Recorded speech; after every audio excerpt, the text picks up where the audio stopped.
Bismillahirrahmanirrahim. Today the topic of our discussion is anatomical and embryological importance of umbilicus. तो start करते हैं। सबसे पहले इंट्रोडक्टरी पैराग्राफ में वो ये बताते हैं कि अम्बलाइकस बेसिकली हमारे पास एक नॉर्मल स्कार होता है in the anterior abdominal wall. Interior abdominal wall में हमारे पास एक नॉर्मल स्कार होता है जो कि हमारे पास कैसे बनता है, remnants of the root of the umbilicus cord. जो एम्ब्रियोलॉजिकल लाइफ में हमारे पास अम्बलाइकल कोड होती है उसकी रूट जो हमारे पास अटैच होती है उसकी वजह से हमारे पास एक स्कार बन जाता है एंटीरियर एब्डोमिनल वॉल में। उस स्कार को हम कहते हैं जी umbilicus. It position is variable. इसकी जो पोजीशन होती है वो हमारे पास वेरिएबल होती है। इन हेल्दी अडल्ट्स में हमारे पास ये एंटीरियर मीडियन प्लेन यानी मीडियली हमारे पास एंटीरियर एब्डोमिनल वॉल के अंदर लाई कर रही होती है at the level of disc between L3 and L4 vertebra. L3 and L4 vertebra के दरमियान जो इंटर वर्टिब्रल डिस्क होती है उसके दरमियान में उसके उसके लेवल पे ये हमारे पास अडल्ट्स में मेनली ये हमारे पास लाई कर रही होती है।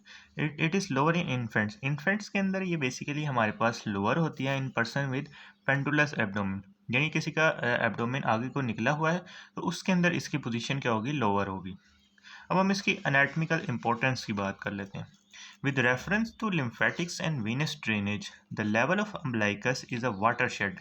Watershed का क्या मतलब है कि ये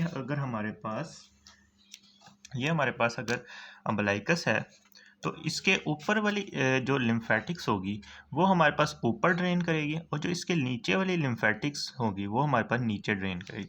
इसी तरह अगर हम बात करें वीनस ड्रेनेज की तो इसके ऊपर वाली जो वेन्स होंगी वो ऊपर ड्रेन करेंगी और इसके नीचे वाली क्या करेंगी, नीचे ड्रेन करेंगी। इस वजह से इस लेवल को हम कहते हैं जी वाटरशेड एरिया।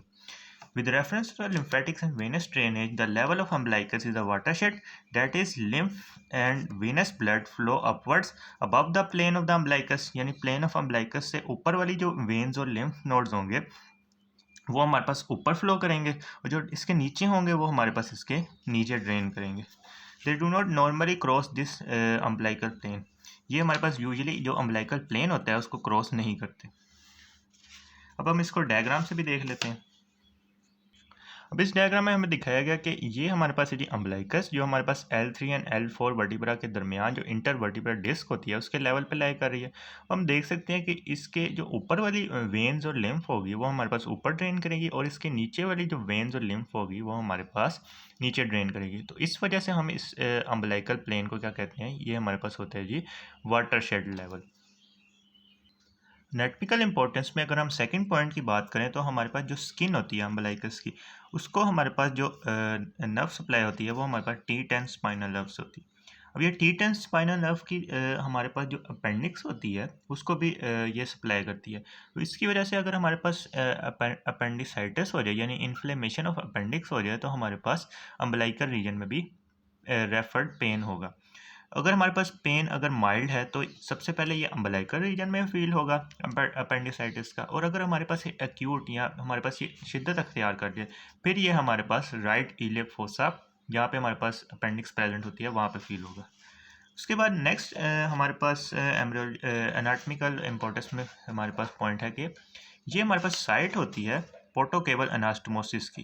पोर्टोकेबल एनास्टोमोसिस क्या है कि हमारे पास जो ट्यूबिटरीज होती हैं पोर्टल वेन की वो हमारे पास एनास्टोमोस करती हैं सिस्टेमिक वेन्स के साथ, तो हम इसे क्या कहते हैं, पोर्टोकेबल एनास्टोमोसिस।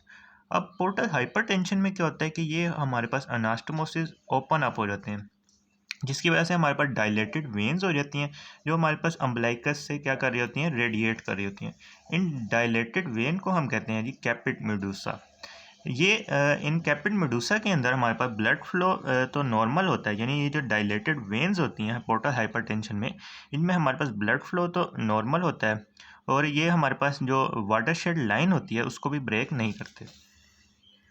तो ये हमारे पास थी जी एनाटॉमिकल इम्पोर्टेंस। इसके बाद हम इसमें एक डायग्राम भी देख लेते हैं कैपिट मेडुसा की, जिसमें हम ये दिखाएंगे कि ये जो वेन्स होंगी ये हमारे पास डायलेट कर जाएंगी और ये हमारे पास रेडिएट कर रही होंगी अम्बलाइकस से। अब ये हमें कैपिट मेडुसा का केस दिखाया हुआ है जिसमें ये हमारे पास है अम्बलाइकस। अब हम इस डायग्राम में क्लियरली देख सकते हैं कि ये जो हमारे पास ग्रीन कलर में स्ट्रक्चर दिखाए गए ये हमारे पास डायलेटेड वेन्स जो हमारे पास अम्बलाइकस से क्या कर रही हैं, रेडिएट कर रही हैं। जब हमारे पास पोर्टल हाइपरटेंशन होगी तो हमारे पास पोर्टोकेवल एनास्टोमोसिस की जो वेन्स होंगी वो हमारे पास डायलेट कर जाएंगी और रेडिएट कर जाएंगी अम्बलाइकस से। उसके बाद हम बात कर लेते हैं एम्ब्रियोलॉजिकल इंपॉर्टेंस की, यानी एम्ब्रियोलॉजिकली हमारे पास अम्बलाइकस की क्या इंपॉर्टेंस है। ये बेसिकली हमारे पास मीटिंग पॉइंट होता है फॉर एम्ब्रियोलॉजिकल प्लेट्स का, यानी जो हमारे पास टू लेटरल प्लेट्स होती हैं, उसके अलावा हेड एंड फोल्ड्स होते हैं। जो हमारे पास टू लेटरल फोल्ड्स होते हैं, जब हमारे पास फोल्डिंग हो रही होती है एम्ब्रियो की, तो हमारे पास अगर ये एम्ब्रियो है तो हमारे पास लेटरली हमारे पास ऐसे फोल्डिंग हो रही होती है। उसके अलावा अगर ये हेड है और ये टेल है तो हेड भी हमारे पास ऐसे फोल्ड कर रहा होता है। उसके अलावा ये टेल है तो ये भी हमारे पास ऐसे फोल्ड कर रही होती है। तो ये हमारे पास बेसिकली एक मीटिंग पॉइंट होता है इन चारों फोल्ड्स के, यानी हमारे पास दो लेटरल फोल्ड होते हैं और एक हमारे पास हेड फोल्ड होता है और एक टेल फोल्ड होता है। ये बेसिकली हमारे पास एक मीटिंग पॉइंट होता है। It is also the meeting point of three system.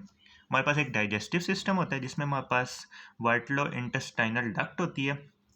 उसके अलावा हमारे पास एक एक्सक्रीटरी सिस्टम होता है और हमारे पास वास्कुलर सिस्टम होता है। ये इन तीनों पॉइंट्स का क्या है, मीटिंग पॉइंट है।